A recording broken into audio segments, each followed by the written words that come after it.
Mr. Moons. I don't know what you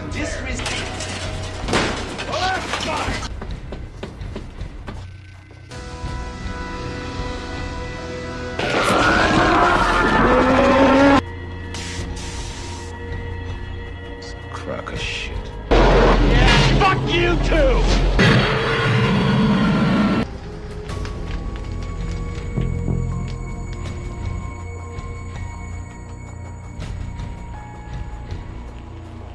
Antarctica, winter of 1982.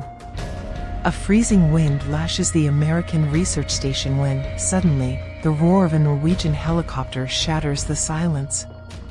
Inside, a desperate man frantically aims an assault rifle at a sled dog racing across the snow, oblivious to the danger. Each gunshot echoes through the vast, empty Antarctic expanse. Alerted by the chaos, the Americans rush to the scene as the helicopter wobbles in its descent.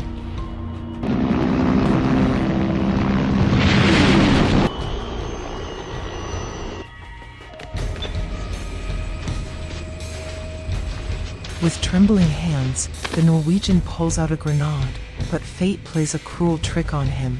The explosive slips from his fingers, falls to the ground, and detonates with a devastating explosion, reducing the aircraft to ashes and leaving a smoldering corpse in the snow.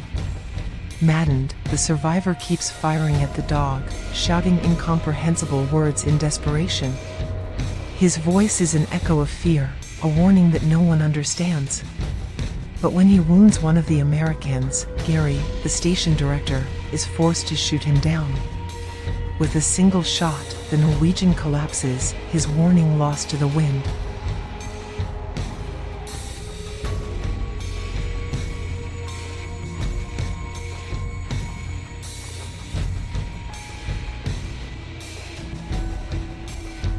R.J. MacReady, the pilot, and Dr. Copper venture toward the Norwegian camp in search of answers.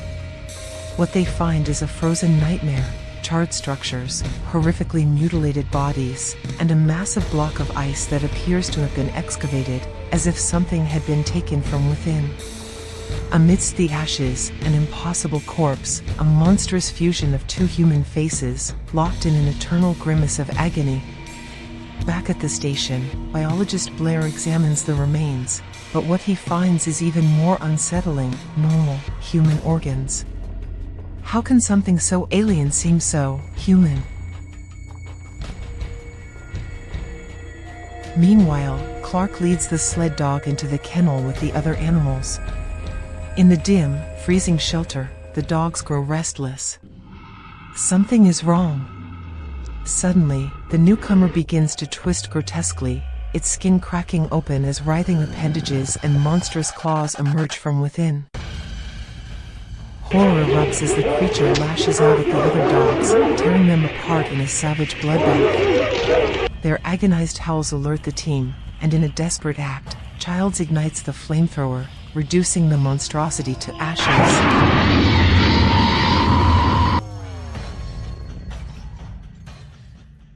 But peace does not come with fire.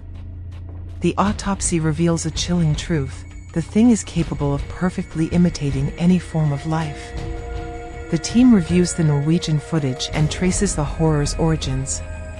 MacReady, Copper, and Norris follow the leads and discover a massive crater where the outline of a strange object lies, an ancient spacecraft, buried in the ice for at least 100,000 years. Blair, upon grasping the implications, descends into panic. If this creature reaches the outside world, all of humanity could be consumed within weeks. Paranoia spreads among the station's members. No one knows whom to trust. No one is sure who is truly human. The oppressive silence is shattered by an inhuman scream. Bennings, his face frozen in terror, writhes as his hands begin to deform into something unnatural. Windows, paralyzed by fear, barely reacts before calling for MacReady, who, without hesitation, grabs the flamethrower and sets the creature ablaze. Thing Bennings convulses, its scream twisting into a distorted wail until the fire engulfs its incomplete form, leaving behind only smoking ashes. The air grows heavy with uncertainty. MacReady, his jaw clenched and his brow furrowed, does not take chances. He incinerates every last remnant of the creature, ensuring nothing remains that could regenerate.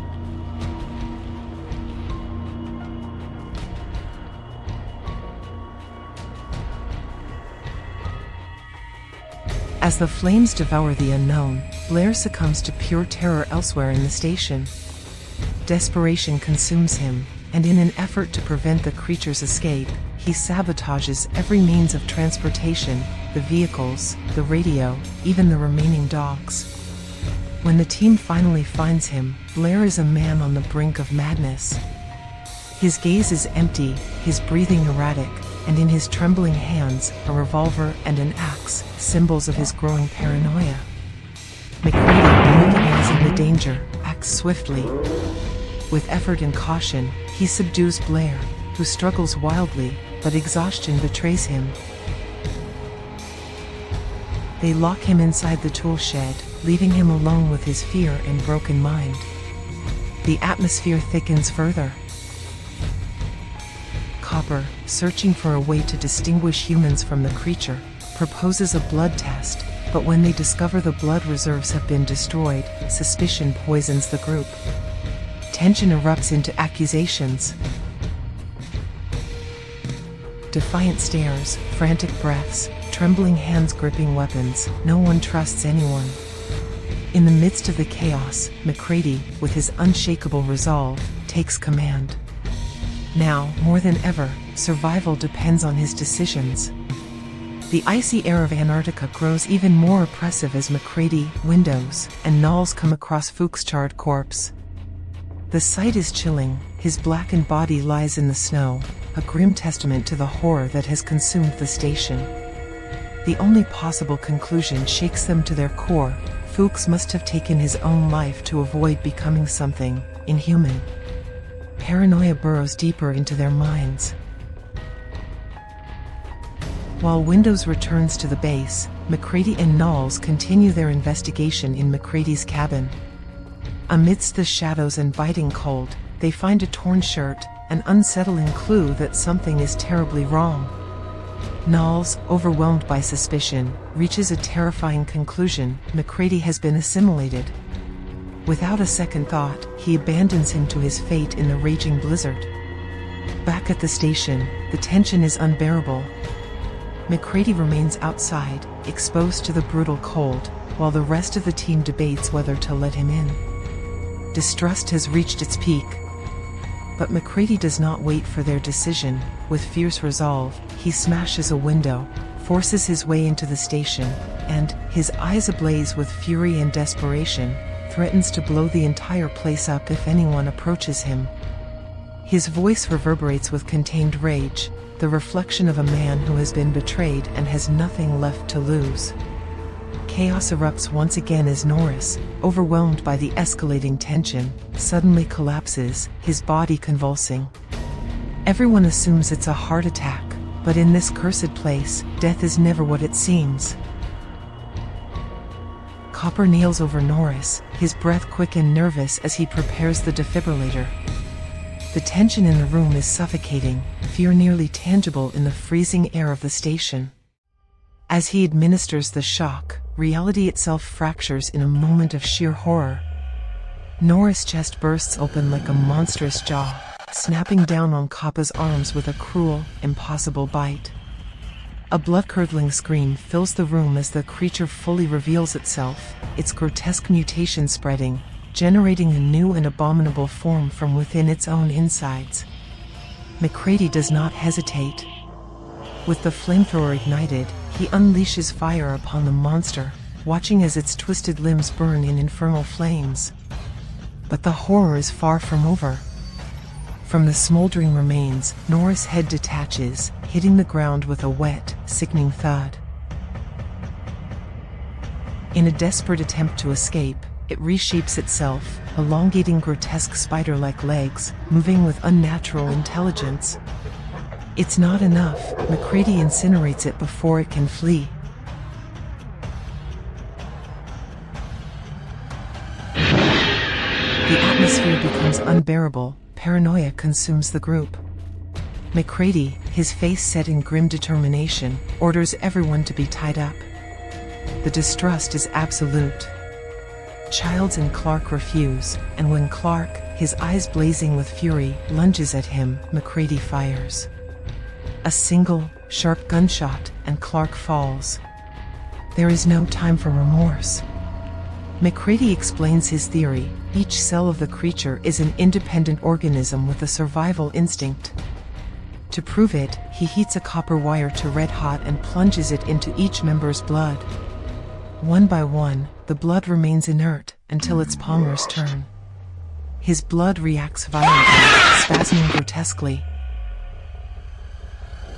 Palmer erupts into a grotesque mass of twisted flesh, his movements erratic and unnatural.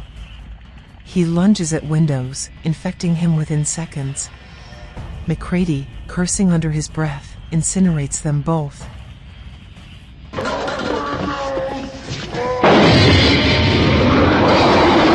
The group, now smaller and weaker, tracks Blair. Beneath his cabin, they uncover a hidden tunnel and a horrifying revelation: he has been assimilated and has built a small vessel to escape. Back at the station, Childs has vanished, and the generator has been destroyed. The creature lurks in the shadows, waiting. MacReady realizes its plan: hibernate until spring, when a rescue team arrives and unwittingly unleashes its terror upon the world. There is no alternative. MacReady, Gary, and Knowles decide to destroy everything before it's too late. They begin placing explosives in the lower levels, but Blair stalks them from the darkness. In an instant, he lunges at Gary, killing him. Knowles disappears without a trace. MacReady, desperation clawing at his chest, lights the fuse on the stick of dynamite just as the creature emerges in its most monstrous form. Through clenched teeth and burning rage in his eyes, MacReady utters his final challenge: "Fuck you too!" And he hurls the dynamite. The explosion lights up the Antarctic night, consuming the creature and reducing the station to rubble and flames. MacReady collapses in the snow, watching as the fire devours all that remains.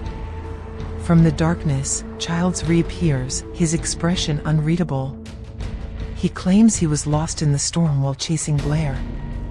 The two men exchange exhausted, wary glances, fully aware the end is near. There is no trust. No certainty. Only the relentless cold and a bottle of whiskey passed between them as they wait for the inevitable.